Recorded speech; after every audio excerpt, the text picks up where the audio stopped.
Labas rytas. Labučiukas. Kas čia yra valgyti? Kodėl reikėjo virti 2 valandas valgyti? Koks čia receptas? Ką čia gaminu? Čia tavo vakarykščiai grybai ir su priedais.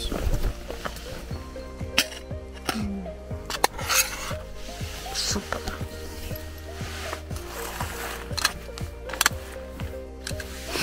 Kaip restorane. Labas rytas. Jūs nežinot? O ko jūs nežinot? Kad mes jau pakuojamės ir prasidėjo šiandien rytas, čia anksčiau negu įprastai. Mes šiaip atsikeliam labai anksti, bet flegmuojamės. Labai smagu yra neskubėti, nes šį kartą minam be jokių ego nesąmonių. Tiesiog stoju kur nori, mini kiek nori, pagal pajautimą ir nebėra to tokio užsiciklinimo, kad tiek pavarai ir tik tada bus viskas gerai, tik tada užsiskaitysi pats ir kiti tave užskaitys. Tai dabar to nėra, dabar yra tiesiog toks, atsipalaidavęs minimas. Ir netgi norisi dabar po šito miško, taip galvoju, būtų nesveika iš tikrųjų kokias 2 dienas nuvaryti į mišką pagyventi, kai tavęs nespaudžia, kad tu dabar turi išvažiuoti arba išminti, žodžiu, reikia važiuoti namo ir panašiai, bet kokias 2 dienas tiesiog šiaip tokioj vietoj pabūti, tai yra 3000. Būtų tai 3000. Ko tu žvengi? Ko tu juokiesi? Ai, tai dirbantis. Tai va, jis dirbantis. Ir aš noriu papasakoti. Čia buvo palapinė. Ir žinot, vakar naktį, nežinau kelintą valandą, bet buvo visiškai naktis ir buvo ten kokia gal 2, aš taip primetu. Ir, žinot, užsisiot užsimaniau ir Vaižgantas, ir žodžiu, Vaižgantas išėjo. Sako, eik, bus gerai, sako, turi eiti susikaupt, nereikės iki ryto laukti. Gerai, kažkaip susikaupiau, išeinu, sisiot ir jūs nežinot, pakeliu čia taip į dangų akis, ir matau štai tokį vaizdą. Bet jūs dabar matot dienos vaizdą ir šitas pušis. O mes matėm belę kokį, ten žodžiu, žvaigždėtas 3000 dangus, žinot, rugpjūčio dangus, koks yra žvaigždėtas 3000. Ir tos pušys ir dabar žiūrėkit, nei viena net nejuda, nei trupučio. Yra antiek ramuma tokia. Ir naktį nebuvo jokių garsų, išskyrus kelis svirplius. Nei paukščių, nieko nebuvo. Ir dabar tik tai vienas kitas paukštis kažkur čia tokia sena, žinokit, yra sena giria, kad, nežinau, sakyčiau, kad vakar buvo 3000 vieta, kur miegojom. Aš jau sakiau, kad jau ten buvo viena iš 3000. Už vakar irgi faina buvo.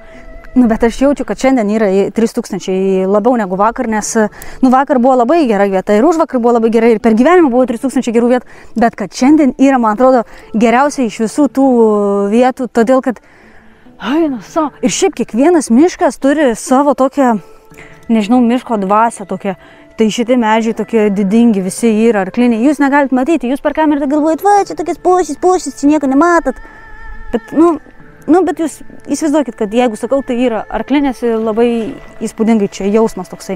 Ir toks nori čia tiesiog dar pagulėti ir panašiai, bet pasižiūrėjom, lietus šiandien. Tai galvom, susipakuosim, nors iš tikrųjų pakuojamės šiaip, ne dėl lietaus. Bet, žodžiu, toks reportažas. Vaižgantas rinkinėja palapinę, tai aš kol rinkinėja ir rašau reportažą, nes ką veiksi, negi padėsi. Ne. Gerai žmogus dirba, tai tegul ir dirba. Tai va. Tavu sapņu lietus nolīs, tavas visas zvaigznes debesīs, tavas lūpas vārdus sasildīs. Tavās rokās saule uzausīs. Un tu jau zini kādēļ. Un tu jau zini kādēļ. Debesis iekrita tevī. Debesis iekrita tevī.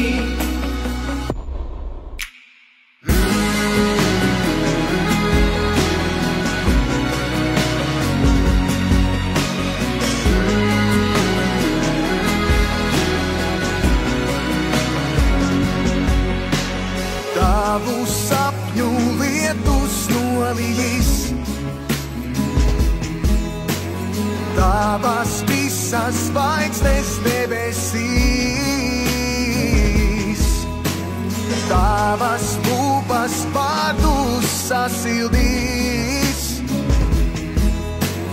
Tavās rokās saule uzausīs. Un tu jau zini kādēļ. Un tu jau zini kādēļ. Debesis iekrita, debesis iekrita tevī. Debesis iekrita, debesis iekrita tevī. Debesis iekrita, debesis iekrita tevī. Debesis iekrita, debesis iekrita tevī. Kaut kur dziļi, dziļi, Dziļi debesīs, draudīgs mākoņs grasās plīs. tūlīt, jau sapņu lietu slīs. Ceļā uz paradīs, tevis Kad jūs žinotumėt, kiek aš norėjau tą karvę pamatyti, kaip aš svajojau, kada mano da pirms vyras buvo, mes gyvenom sykiu, sakė, vyną vasarą išvažiuosime, pažiūrėsime į tą karvę.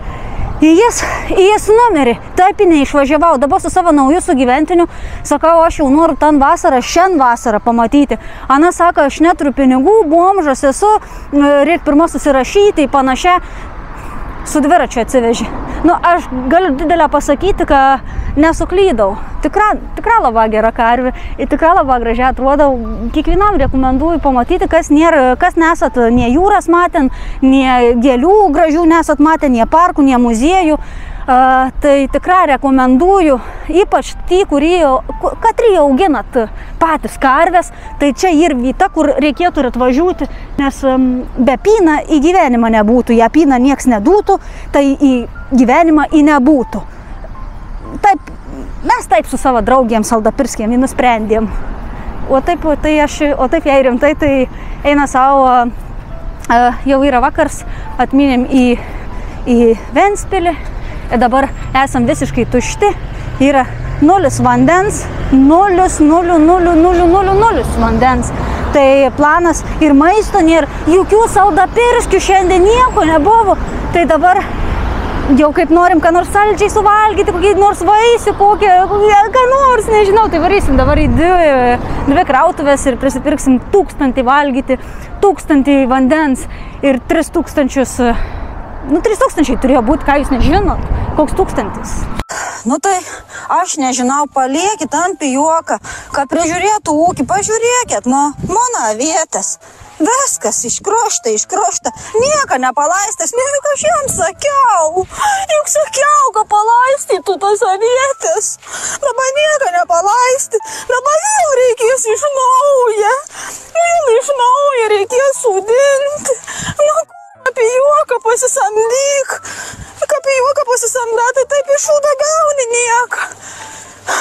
Aš nežinau, dabar pasilaistysiu pati, bet jau nieko nepridyks, jau nebent atsodinti reikės. Dabar galvoju, tam agurkam kokį padarys daržiuką, aš nebegaliu, žinokit, jau man sveikata jau birna. Šitą žiūrėkit. Vis labai gerai rekomenduosiu, šitas susižeidžiau bet kokį gerą dalyką turiu. Eikit, aš šitą tepalą, žinot, aš jau tų žmonių tepalų nebenaudoju jau 100 metų, jau į vaistinę nebeinu, aš ten, žinot, kur būn arklių tepalas, o tas kapsanariam gera tas arklių tepalas, tai aš tu naudoju, jau šampūną galvai plauti, nebenaudoju, aš plaunu galvą su šunų šampūnas, nes tai daug geresni. Mus ten visi, žinokit, tos korporacijas nuodį, visokius deltenaitus, chemikalus, visokius dalykus. Tai aš rekomenduoju arklių tepalą naudoti sąnariams, labai gerą, nuims skausmą. Šiaip į veterinarinę kokių vaistų, kirminuką reikia, kokių bėdų ir į veterinarinę aš einu pirkti savo. Ir aš parodysiu, žiūrėkit, einam parodysiu, ką.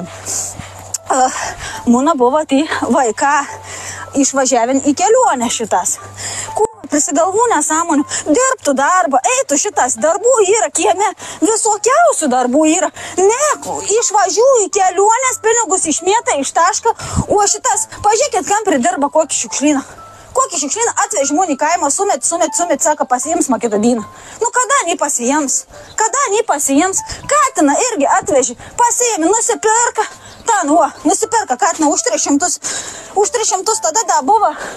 Litas musiek jau jam yra, jau sens katinas atveži į paliuką mun. Saka, nebenorėmės miestą laikyti mamą, tu kaime gal priglaus. Nu tai mun, aš katės myliu, aš į pyną įpilu katinams, aš nieką nesakau, palikau. Toks prabangus kačiuks ir gerai čia toks yra mumi auginti, aš nieką nesakau. Nu tai gerai, einam laistyti, tai kiek čia galima šnekėti, gal pregys. Yra tokie žmonės, kur laista gėlė, net jeigu ir nuvytusi, tai kur ir visi, nu kur dabar tas išmėtės, atseit laistės, šitas visą kitą pusėje nunešęs visus tos pynės užaugusias, žuolelį nupjauti, gaidys nieko nenupjovi, neišvalys nenupjovi, grįžau, viena viskam turi dirbti, turėjau, kada da gyvs vyrs buvo, tai da tas viską aš lipdavau, padirbdavau, kada duonas, bet ką jis daug tuos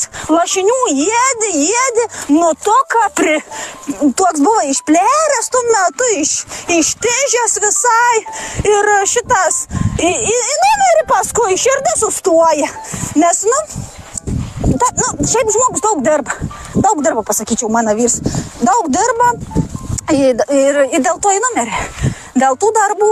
Šiaip mes viso gyvenimo žadėjom kur nors keliauti, kur gyvenime pamatyti, atsimenu, svajuodavom, kada jau kai 100 karvių, kad turėsma, jau pasisamdysma kokius žmonės ir jau tada važiūsma į Latviją.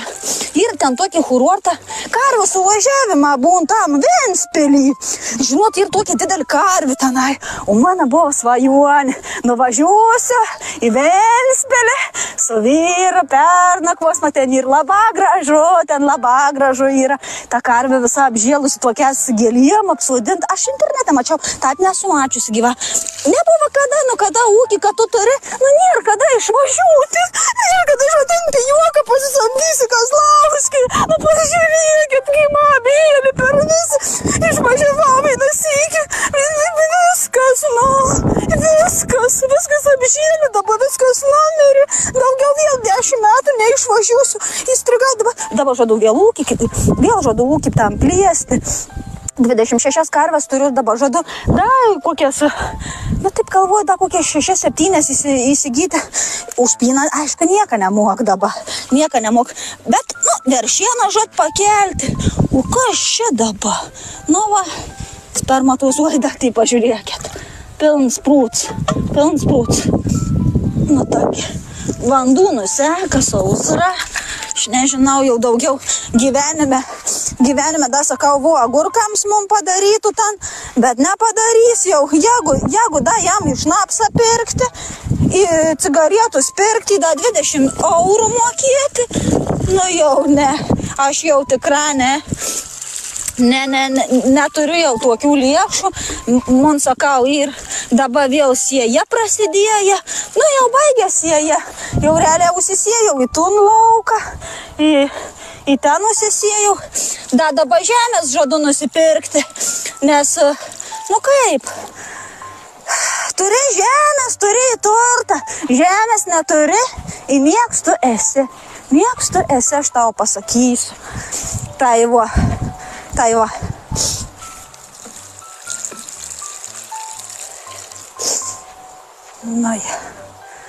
išgyvens gal kokias 3. Buvom dar prie kitos parduotuvės nuvarę ir dabar atvarėm dar prie Lidl. Galutinai apsipirkti, nes reikia maks 3000 apsipirkti, nes gal tikrai nebus kur paskui. Tai pastebėjom, kad žmonės čia prisirakina dviračius, tik mes esam pusdebiliai nesirakinam, nes, kodėl nesirakina dviračių? Ko jeigu blogo tikėsis, tai blogas ir nutiks. Aš irgi tai galvoju.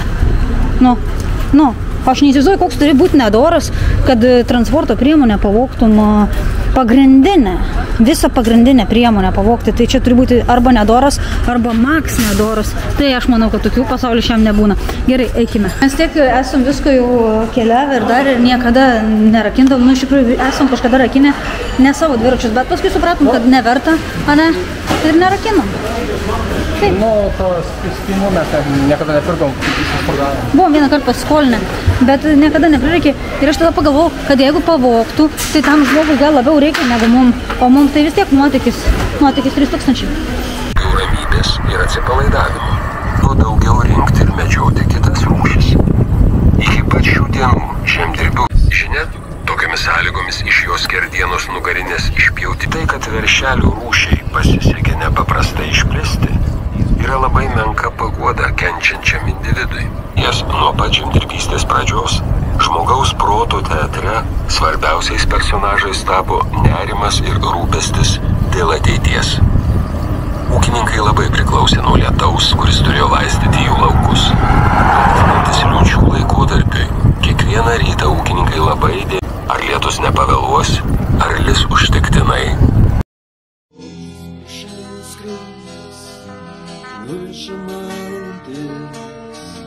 Bando paglausti ranką, tau šalia, bet jo jaučiu visas gyvų, lūpos ir akis, jo tyla ir meilės kalkis, viskas gyvų. Tik paukštis nuskrydo, tuštumai juodi tarp mūsų paliko, rytas čia pat ir greitai švies. Paimu ranką ir Wow, šita vieta yra wow. Nežinau, čia kažkaip nežinau, neplanuotai geriausiai sekasi. Mes šiaip iš vis niekada nieko neplanuojam, tai tada būna geriausiai. Nežinau, čia, jeigu nori turėti geriausią, linksmiausią laiką, tai pasitenk iš vis nieko neplanuot, nieko nežinot ir tada bus gerai. Ir užvakar, ir vakar, ir užvakar, visos dienos buvo 3000, nu bet čia...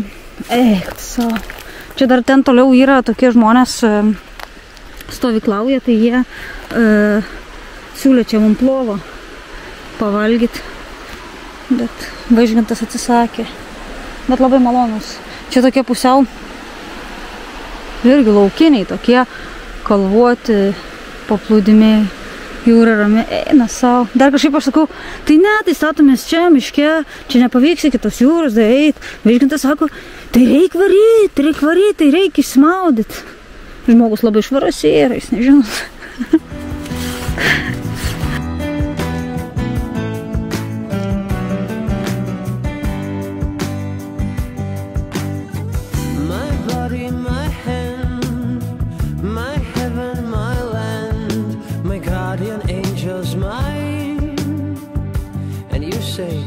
My dreams, my head, my sex, my bed, and it's my corona with lime. But then I say maybe we could divide it in two. Maybe my animals live in your zoo. And you say my hate, my frown, my kingdom, my crown, my palace and court is mine.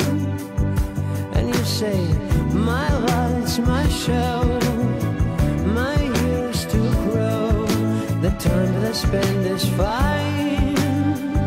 But then I say maybe we could divide it in two. Maybe my animals live in your zoo. But then I say